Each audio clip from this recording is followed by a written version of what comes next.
साथियों, आप सभी बैंकिंग से जुड़े साथियों का हमारे यूट्यूब चैनल बैंकर्स गुरुकुल में हार्दिक स्वागत है। यहाँ हम हमेशा आपके लिए बैंकिंग से जुड़ी उपयोगी और भरोसेमंद जानकारियाँ लेकर आते रहते हैं। तो चलिए दोस्तों, बिना देर किए आज की महत्वपूर्ण जानकारी शुरू करते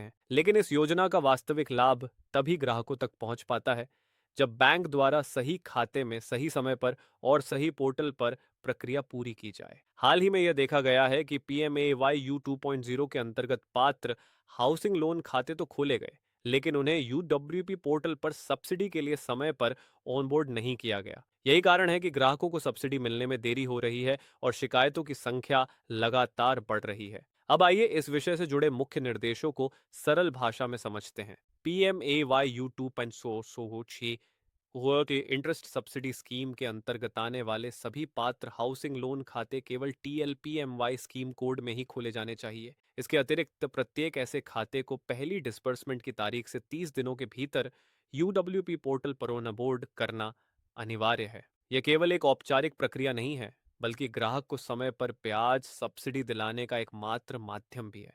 कई बार यह भी देखा गया है कि खाता टीएलपीएचएल स्कीम में खोल दिया जाता है, लेकिन यदि ऐसे खाते भी PMAY you 2 interest subsidy scheme के अंतर्गत स्वीकृत और पात्र है और उसे भी यूडब्ल्यूपी पोर्टल पर ऑनबोर्ड करना मान्य होगा। स्कीम कोड की गलती ग्राहक के अधिकार को कभी भी प्रभावित नहीं करनी चाहिए। अब समझते हैं कि यदि यह प्रक्रिया समय पर पूरी नहीं होती तो इसके क्या परिणाम हो सकते हैं। सबसे पहले, ग्राहक को ब्याज सब्सिडी समय पर नहीं मिलती, जिससे असंतोष और शिकायतें तेजी से बढ़ती हैं। दूसरे, बैंक को भी सरकार से मिलने वाली सब्सिडी राशि समय पर प्राप्त नहीं होती, जिससे बैंक को वित्तीय नुकसान होता है। और तीसरे, ऐसे मामलों में आरबीआई जीओआई एडवाइजरी के अंतर्गत बैंक और शाखा की जवाबदेही भी तय की जा सकती है। अगर यह जानकारी आपको उपयोगी लगी हो तो वीडियो को लाइक करें, साथियों के साथ शेयर करें, अपनी राय कमेंट में लिखें और ऐसी ही महत्वपूर्ण बैंकिंग जानकारियों के लिए हमारे चैनल को